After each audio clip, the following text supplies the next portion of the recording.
Good morning student. आज हम ether बनाने की विधि में लास्ट पढ़ रहे हैं। विलियम्स संश्लेषण विधि एग्जाम के अनुसार इंपॉर्टेंट विधि है ये। देखिए विलियम्स संश्लेषण विधि क्या है।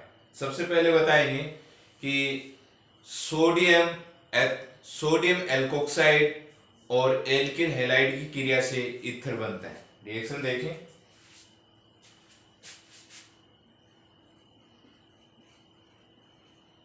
Sodium alkoxide RONA, sodium alkoxide और एल्किल हैलाइड RX, इन दोनों की क्रिया से आप ईथर बना सकते हो। रिएक्शन में क्या होना है, यहां से बॉन्ड ब्रेक करें और यहां से बॉन्ड ब्रेक करें तो क्या हो जाएगा। यहां से हम देखेंगे ROR ईथर, और ये वाला आप क्या देखेंगे NaX।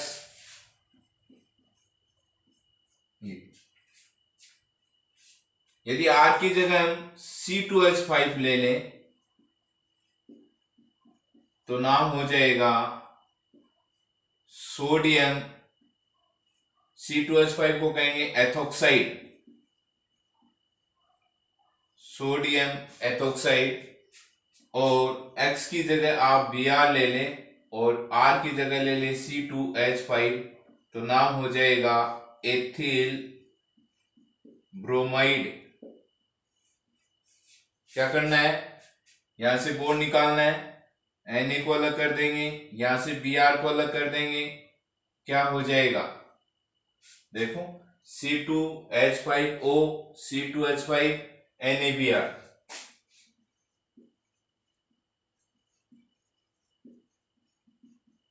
प्लस NaBr, नाम हो जाएगा डाई, दो C2H5 है, क्या लेंगे डाई एथिल ईथर।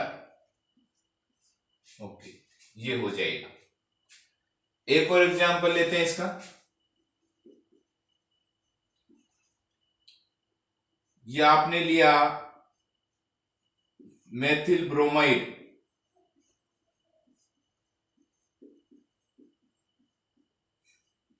रिएक्शन करवा रहे हैं 38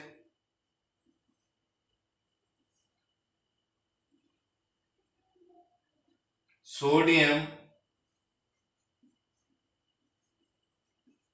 38 ब्यूटोक्साइड,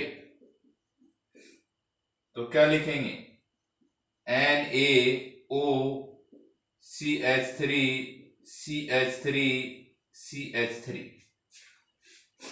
यहां से बॉन्ड ब्रेक करें NaBr तो क्या बनेगा CH3, ये ऑक्सीजन, इधर CH3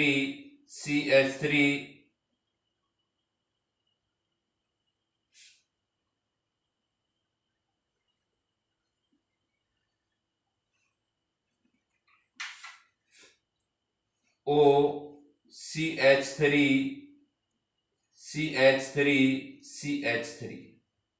तृतीयक समूह। और ये जो निकल रहा है आपके सामने, ये हम क्या निकालेंगे NaBr। क्या लिखेंगे इसका नाम, ये वाला मेथिल समूह, ये तृतीयक ब्यूटिल समूह, तो क्या लिखेंगे अल्फाबेट के अनुसार। सबसे पहले M का नाम तो लिखेंगे मेथिल तृतीयक ब्यूटिल ईथर, ये इसका नाम हो गया है। ओके, अब हमें एक रिएक्शन देख रहे हैं कि प्राथमिक एल्किल हैलाइड, द्वितीयक एल्किल हैलाइड और यदि तृतीयक एल्किल हैलाइड लें तो ईथर की मात्रा कौन से हैलाइड द्वारा अधिक बनती है। देखिए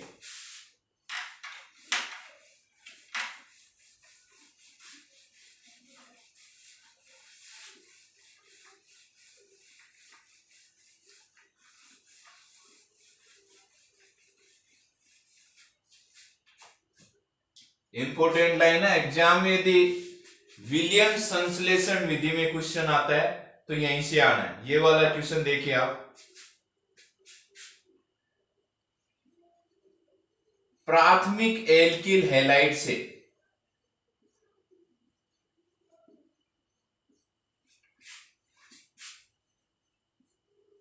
ईथर की अधिक मात्रा बनती है। कंडीशन बताया, यदि आप प्राथमिक एल्किल हैलाइड लेंगे तो ईथर की अधिक मात्रा बनती है, जबकि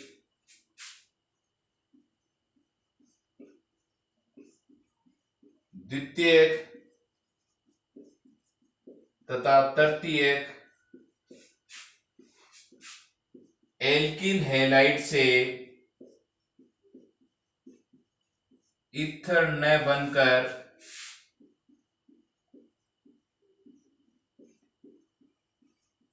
एल्कीन बनती है। यह हमारे सामने एक क्वेश्चन है कि प्राथमिक एल्किल हैलाइड से ईथर अधिक मात्रा में बनेगा, जबकि यदि आप द्वितीयक और तृतीयक एल्किल हैलाइड लें तो ईथर न बनकर एल्कीन बनती है। एक एग्जाम्पल के द्वारा इस क्वेश्चन को सॉर्ट आउट करने हैं। यह हम तृतीयक ब्यूटिल ब्रोमाइड ले रहे हैं, ये वाला केस।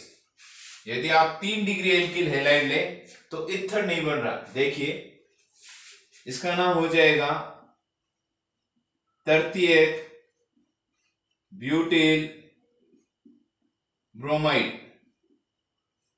इसकी रिएक्शन आप करवा रहे हैं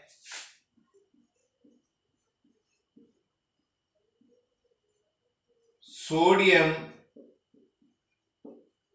मेथॉक्साइड। ओके, सबसे पहले बताएंगे कि रिएक्शन में क्या होता है। तो कह रहा है रिएक्शन में सोडियम एल्कोक्साइड, जो आपने ये लिया है, सोडियम एल्कोक्साइड नाभिक स्नेही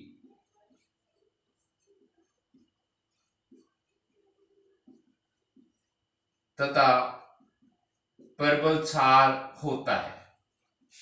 क्या बताया गया? नाभिक स्नेही तथा प्रबल क्षार होता है। यह तृतीयक एल्किल हैलाइड के साथ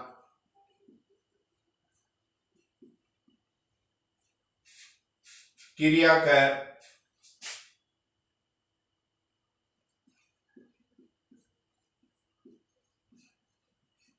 विलोपन अभिक्रिया देता है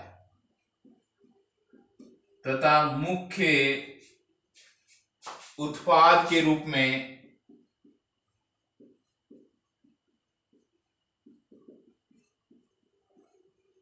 एल्कीन बनती है। मुख्य उत्पाद के रूप में क्या बनेगा? एल्कीन बनेगा। यानी ये वाला रिएक्शन है।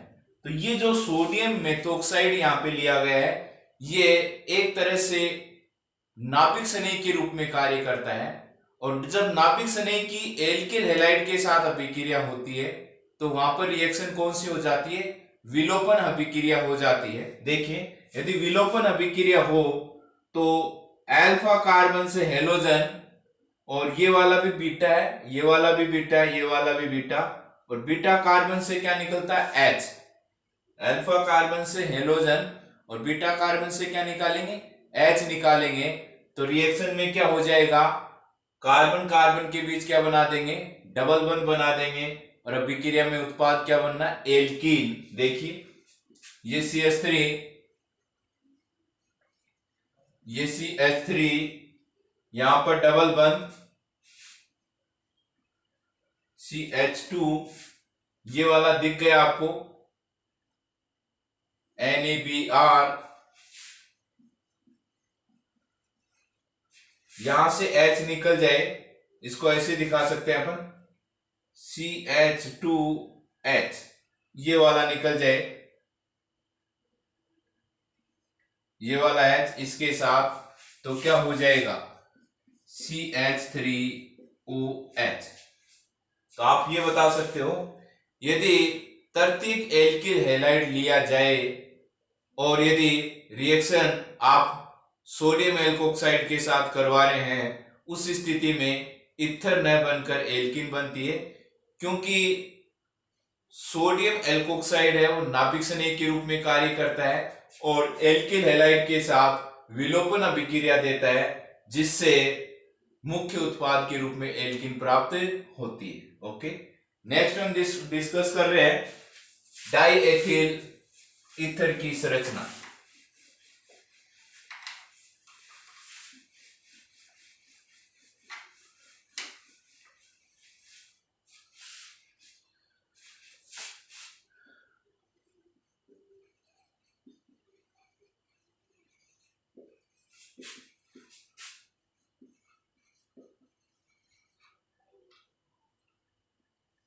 डाई एथिल ईथर की संरचना के बारे में डिस्कस कर रहे हैं। देखो, सबसे पहले आप इसकी संरचना देख रहे हैं C2H5O C2H5। सबसे पहले हम निकाल रहे हैं ऑक्सीजन परमाणु का संकरण क्या है। देखो, ऑक्सीजन परमाणु के संयोजकता कोष का इलेक्ट्रॉनिक विन्यास 2s2 2p4 होता है।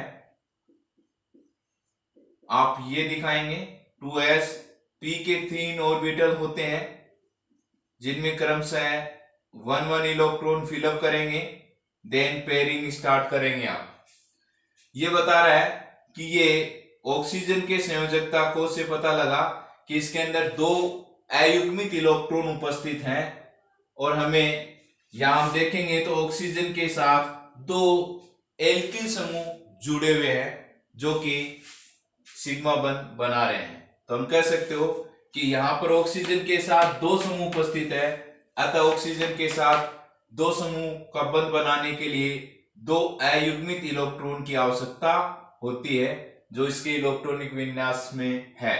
अतः संकरण दिखा देंगे, एक s ऑर्बिटल पार्टिसिपेट कर रहा है, p के कितने हो जाएंगे 3, तो संकरण क्या हो जाएगा sp3। तो ईथर में ऑक्सीजन परमाणु का संकरण क्या होगा sp3 होगा।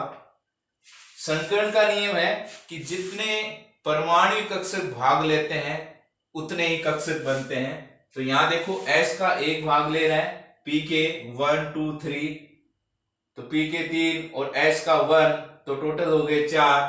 तो sp3 संकरित कक्षक कितने बनेंगे 4 बनेंगे, ये वाले first second third and fourth.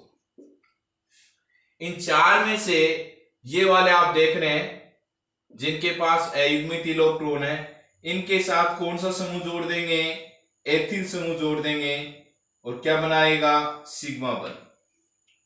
शेष 2 sp3 संकरित कक्षक हैं, इनमें क्या उपस्थित है एकांकी इलेक्ट्रॉन युग्म उपस्थित है।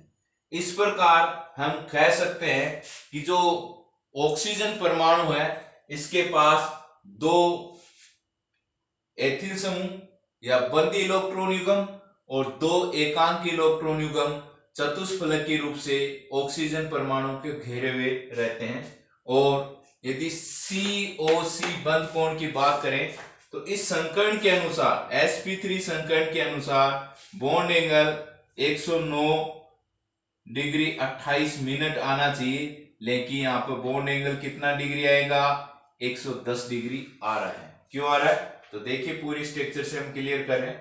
सबसे पहले बताएंगे ईथर में ऑक्सीजन परमाणु का संकरण sp3 होता है, जैसा कि आप यहां देख रहे हैं। ईथर में ऑक्सीजन परमाणु का संकरण sp3 होता है। इनमें से 2 sp3 संकरित कक्षक, देखो ये वाले 2 sp3 संकरित कक्षक 2 एथिल समूह के साथ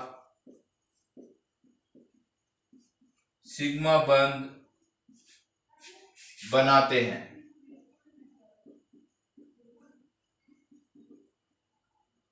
सिग्मा बंध बनाते हैं। शेष दो इधर देखेंगे, ये वाले शेष दो sp3 संकरित कक्षक में एकांकी इलेक्ट्रॉन युग्म उपस्थित होते हैं। अन्य की बात करें तो इनमें दो एकांकी इलेक्ट्रॉन युग्म उपस्थित होते हैं। इस प्रकार दो एकांकी इलेक्ट्रॉन युग्म और दो बंध युग्म, इस प्रकार दो बंदी इलेक्ट्रॉन युग्म तथा दो एकांकी इलेक्ट्रॉन युग्म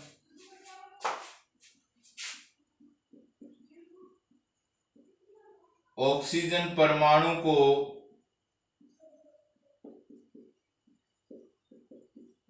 चतुष्फलकीय रूप से घेरे रहते हैं। ओके, अब बात करेंगे बंध की। COC बंध कोण 109 डिग्री 28 मिनट न होकर 110 डिग्री होता है। क्यों होता है? क्योंकि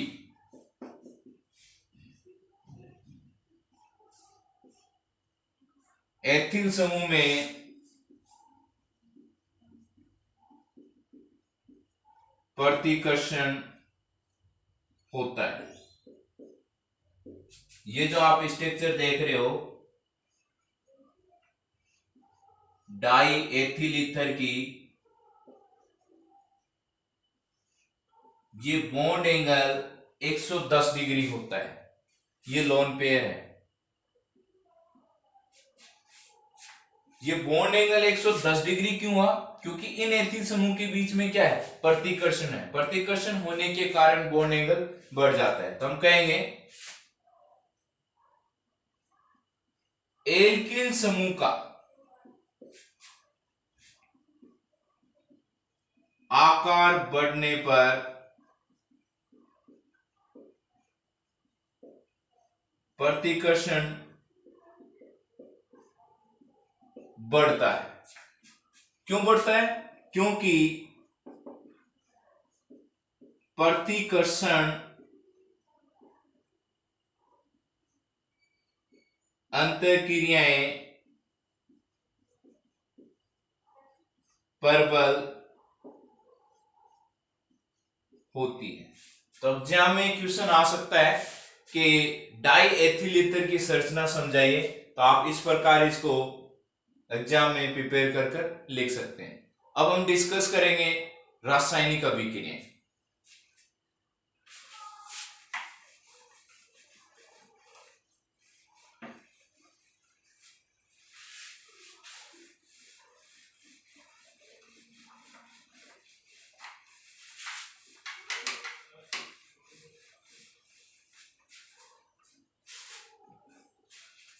केमिकल रिएक्शन।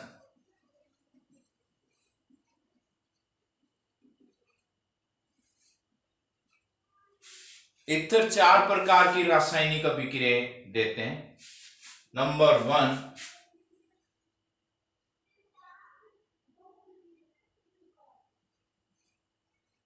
एल्किल समूह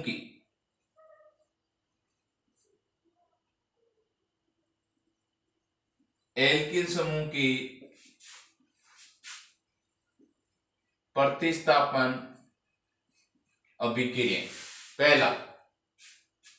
दूसरा पैटर्न की रिएक्शन ईथर, यह है ईथर। तो ईथर में ऑक्सीजन क्रियात्मक समूह के ऑक्सीजन परमाणु के एकांकी इलेक्ट्रॉन युग्म के कारण ईथर में क्रियात्मक समूह के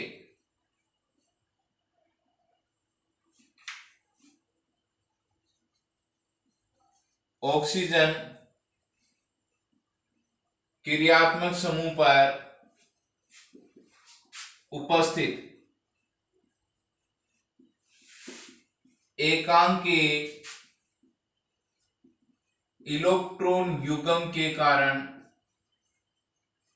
अभिक्रिया। ईथर में ऑक्सीजन क्रियात्मक समूह पर एकांकी इलेक्ट्रॉन युग्म के कारण अभिक्रिया।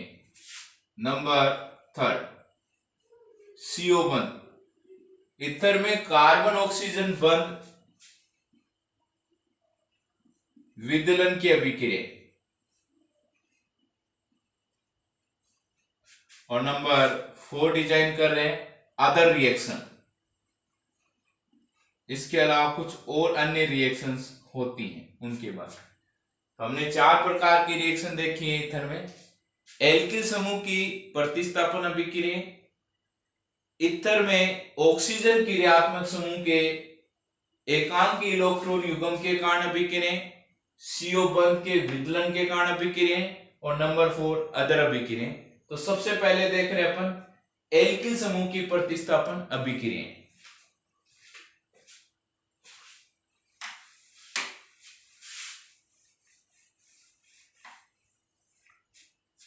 देखो, इसमें हम ओनली वन रिएक्शन के बारे में स्टडी कर रहे हैं, हैलोजनीकरण अभिक्रिया।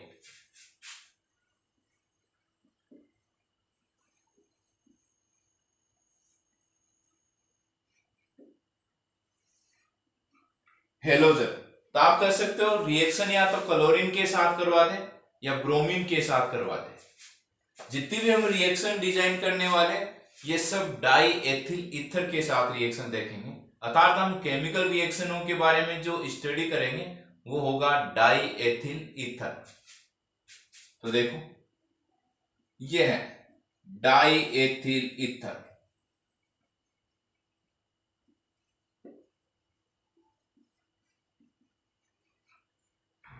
इसकी रिएक्शन क्लोरीन के साथ करवा दे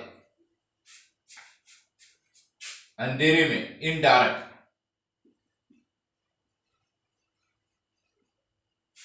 दो रिएक्शन देखेंगे हैलोजनीकरण, एक तो अंधेरे में और एक प्रकाश में, indirect in light. Second reaction देख रहे हैं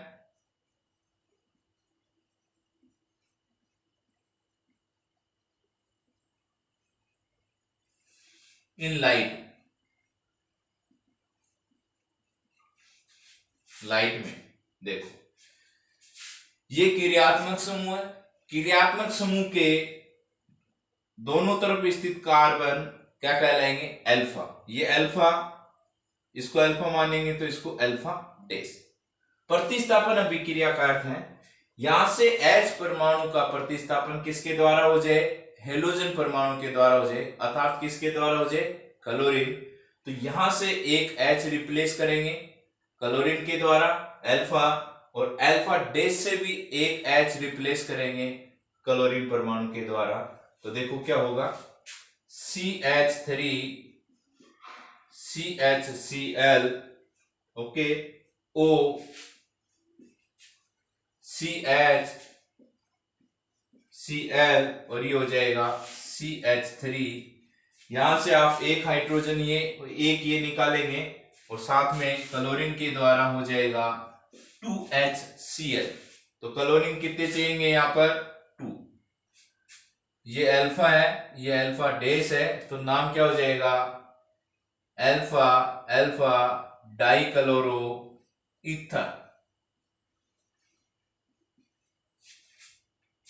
एग्जाम में आपको ये रिएक्शन देखनी है कि हेलोजनीकरण अभिक्रिया अंधेरे में है या प्रकाश के अंदर है। यदि प्रकाश में रिएक्शन हो तो यहां से टोटल H परमाणु का प्रतिस्थापन हेलोजन परमाणु द्वारा हो जाएगा।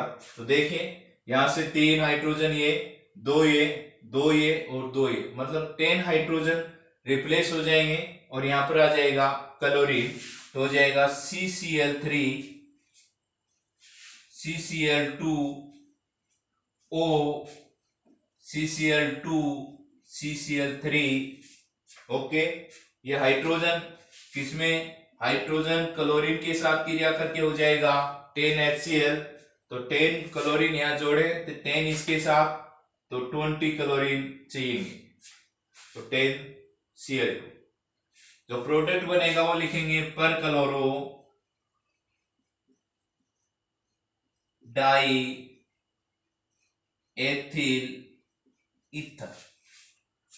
तो ये रिएक्शन देख दी हमने। नंबर 1, एल्किल समूह की प्रतिस्थापन अभिक्रिया जिसमें H परमाणु का प्रतिस्थापन हेलोजन परमाणु द्वारा हुआ है। नेक्स्ट हम डिस्कस कर रहे हैं नंबर 2,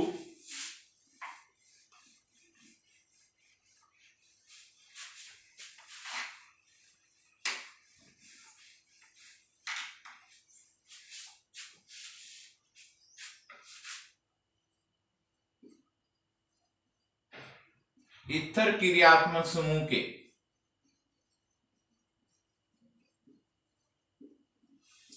ऑक्सीजन परमाणु पर उपस्थित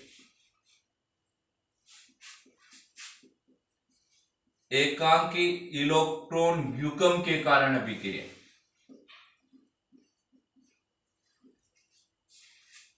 ईथर का जो क्रियात्मक समूह है ऑक्सीजन, उसके ऊपर एकांकी इलेक्ट्रॉन युग्म उपस्थित होने के कारण दो प्रकार की अभिक्रिया हो सकती है।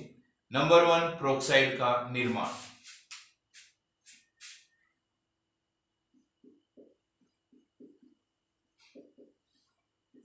प्रोक्साइड का निर्माण इंपॉर्टेंट रिएक्शन है। क्वेश्चन आता है यदि ईथर को Y के संपर्क में रखा जाए तो क्या होगा, प्रोक्साइड का निर्माण होगा। देखिए ये कह रहा है ईथर Y की ऑक्सीजन या ओजोन से क्रिया कर प्रोक्साइड बनाता है। एग्जाम्पल ले रहे हैं डाई एथिल ईथर।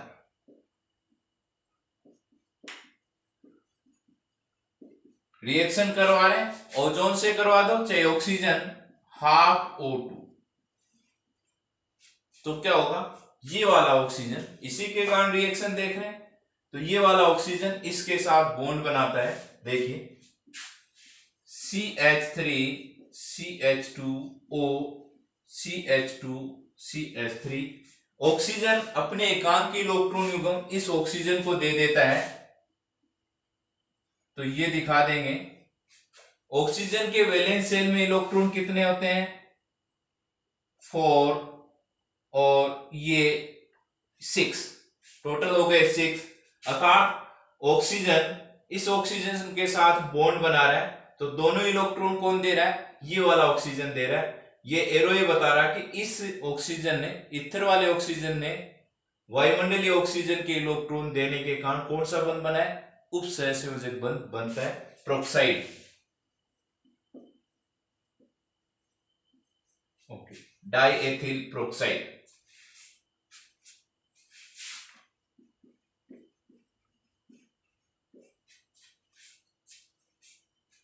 अब देख कह रहे हैं कि यदि ईथर को लंबे समय तक वायु में पड़ा रहने दे तो क्या हो सकता है।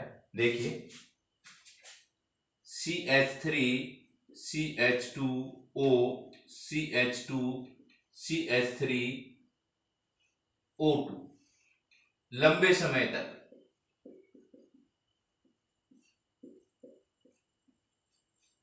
यदि ईथर को लंबे समय तक पड़ा रहने दे, अच्छा क्वेश्चन है, यदि ईथर को लंबे समय तक पड़ा रहने दे तो इसका स्वतः ऑक्सीकरण हो जाता है, सेल्फ ऑक्सीडेशन।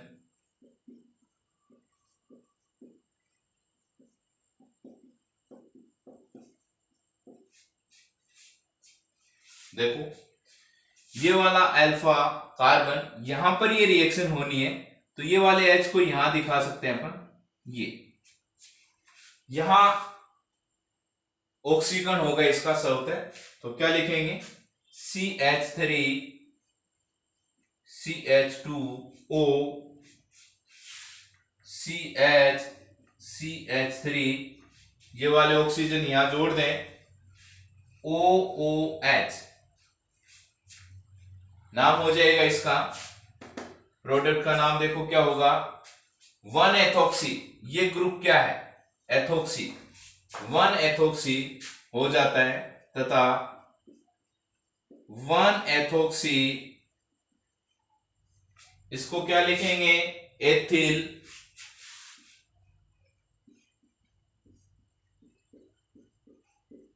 हाइड्रोप्रोक्साइड, ये वाला ग्रुप होगा हाइड्रोप्रोक्साइड।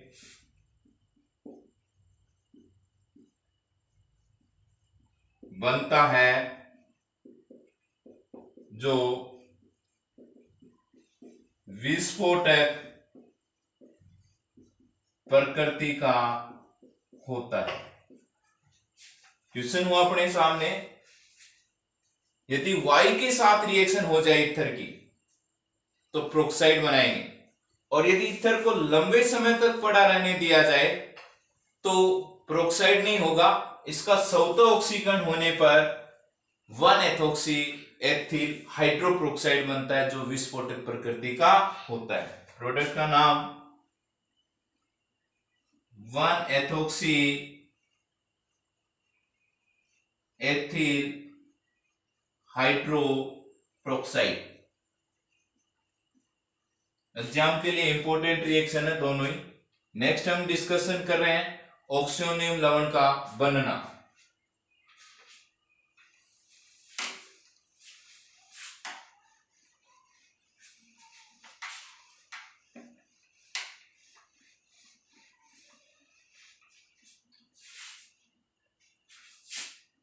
सेकेंड,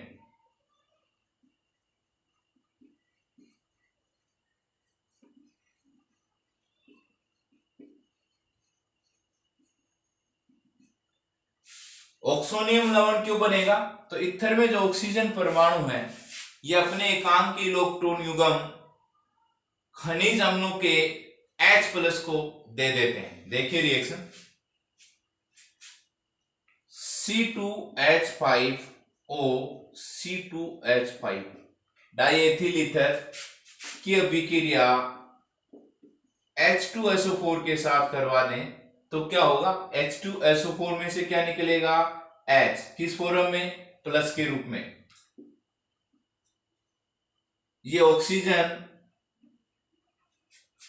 अपने एकांकी इलेक्ट्रॉन युग्म अम्ल से प्राप्त H+ आयन को दे देगा, तो क्या बनना देखो, ये लिखेंगे C2H5, कितने ग्रुप है ये, 2, ये O ने अपने एकांकी इलेक्ट्रॉन युग्म H को दिए तो चार्ज आ गया पॉजिटिव, एकांकी इलेक्ट्रॉन युग्म रह गया 1, ये H जोड़ देंगे, ओके, ये कोष्टक में बंद कर दिया है इसको, और लिखा है HSO4-, ये वाला, तो क्या नाम हो जाएगा, डाई एथिल, ऑक्सीजन पे पॉजिटिव चार्ज आया, ऑक्सोनियम,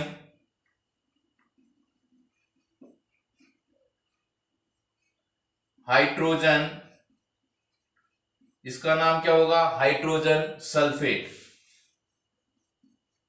ये डाइएथिल ऑक्सोनियम हाइड्रोजन सल्फेट बनता है। एक और रिएक्शन बता रहे इसमें कि इथर क्या करते हैं, इथर इलेक्ट्रॉन न्यून यौगिक, ऐसे यौगिक जिनके केंद्रीय परमाणु के पास संयोजकता कोष में इलेक्ट्रॉनों की संख्या 8 से कम हो, तो उन्हें इलेक्ट्रॉन न्यून यौगिक कहेंगे। ईथर इलेक्ट्रॉन न्यून यौगिकों के साथ लुईस क्षार के रूप में कार्य करता है। अर्थात कह सकते हो ईथर में जो ऑक्सीजन परमाणु है ये एकांक इलेक्ट्रॉन युग्म किसको देगा? इलेक्ट्रॉन न्यून यौगिकों को देता है तथा ऑक्सोनियम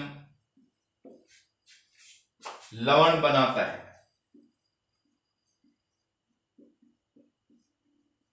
रिएक्शन देखो, ये डाई एथिल ईथर है।